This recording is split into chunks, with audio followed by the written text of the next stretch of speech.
नमस्कार दोस्तों, स्वागत है आपका हमारे चैनल बी नॉलेजफुल पर। क्या आपने कभी सोचा है कि जब कोई बड़ी प्राकृतिक आपदा आती है तो स्थानीय प्रशासन के साथ साथ बाहरी मदद की जरूरत क्यों पड़ती है?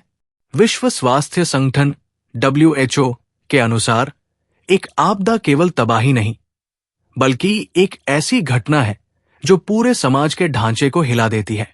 आज हम अपनी पाठ्य पुस्तक के अनुभाग 2.2 से समझेंगे कि प्राकृतिक विपदाएं क्या है और एशिया इनके प्रति इतना संवेदनशील क्यों है।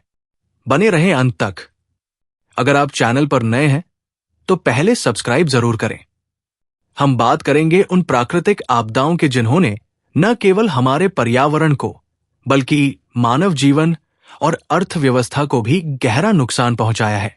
हम CRD की एक ऐतिहासिक रिपोर्ट और प्रमुख आपदाओं के वर्गीकरण को समझेंगे। हम इतिहास के उन 2 सालों पर नजर डालेंगे जिन्होंने प्रकृति के रौद्र रूप से पूरी दुनिया को हिलाकर रख दिया था।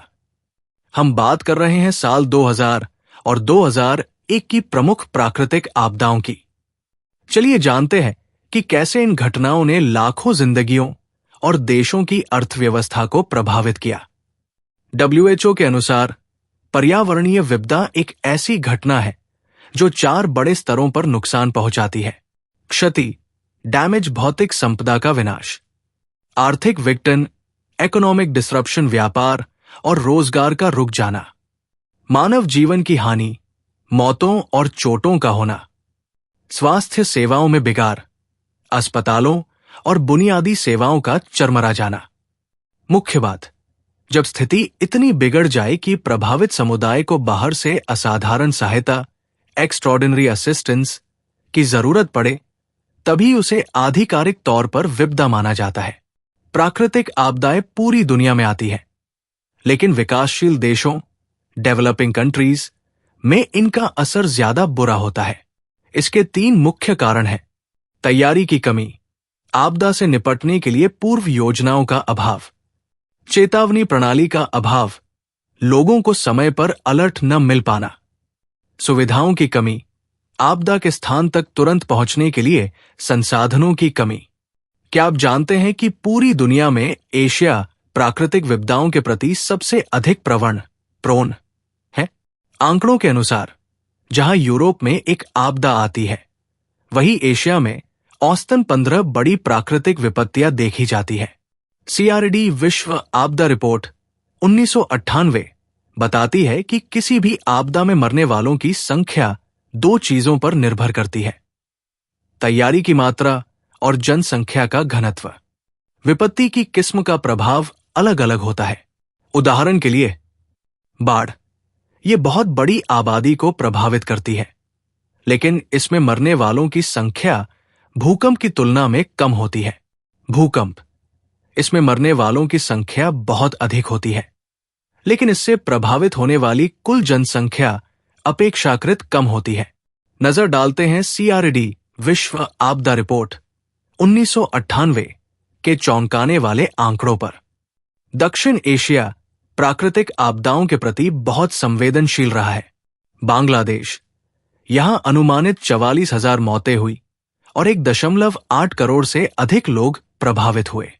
भारत, यहां 5,063 मौतें दर्ज की गई, लेकिन प्रभावितों की संख्या सबसे अधिक 5.6 करोड़ रही।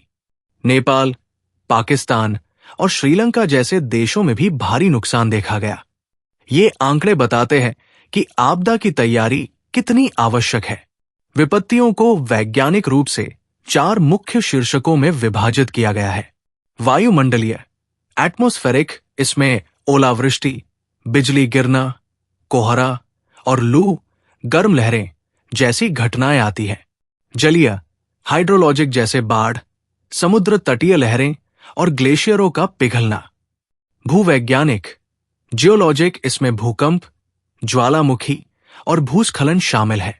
जैविक, बायोलॉजिक, मनुष्यों या पशुओं में फैलने वाली महामारी और जंगल की आग, दावानल इसका हिस्सा है। आइए एशिया प्रशांत क्षेत्र की कुछ दिल दहला देने वाली घटनाओं को याद करें। जुलाई 1976 चीन के भूकंप में 2.42 लाख लोग मारे गए। अक्टूबर 1999, भारत के ओडिशा में आए महाविनाशकारी चक्रवात ने 10,000 जानें ली और 1.5 करोड़ लोगों को बेघर कर दिया। इसने 9 करोड़ से अधिक पेड़ों को उजाड़ दिया। जनवरी 2001, गुजरात के भूकंप 7.7 तीव्रता ने 20,000 से अधिक लोगों की जान ली और भारी आर्थिक क्षति पहुंचाई। आपदाएं केवल जीवन ही नहीं लेती, बल्कि देशों को आर्थिक रूप से पीछे धकेल देती है। 1995 में जापान के कोबे भूकंप से $131.5 बिलियन का नुकसान हुआ, जो इतिहास की सबसे महंगी आपदाओं में से एक है। इसी तरह समोआ में चक्रवातों ने देश की जीडीपी का 4 गुना नुकसान पहुंचाया। साल 2000 बर्फबारी से लेकर चक्रवात तक। साल 2000 की शुरुआत मंगोलिया के लिए बेहद भयानक रही। वहां 30 सालों की सबसे कठोर शीत ऋतु आई, जिसमें 24 लाख पशु मारे गए और देश की 45% आबादी प्रभावित हुई। इसी साल फरवरी-मार्च में मोजाम्बिक की बाढ़ ने 650 जानें ली। वहीं मेडागास्कर, एलिन, ग्लोरिया और हुडा जैसे एक के बाद एक 3 चक्रवातों की मार झेलने को मजबूर था। सितंबर से अक्टूबर में वियतनाम और थाईलैंड में बाढ़ से 900 मौतें हुई और करीब $46 करोड़ का नुकसान हुआ। इसके साथ ही इटालियन आल्प्स और इंग्लैंड भी भारी वर्षा और अरबों डॉलर की आर्थिक क्षति से अछूते नहीं रहे। साल 2001 बाढ़, सूखा और तबाही। साल 2001 भी कुछ कम नहीं था।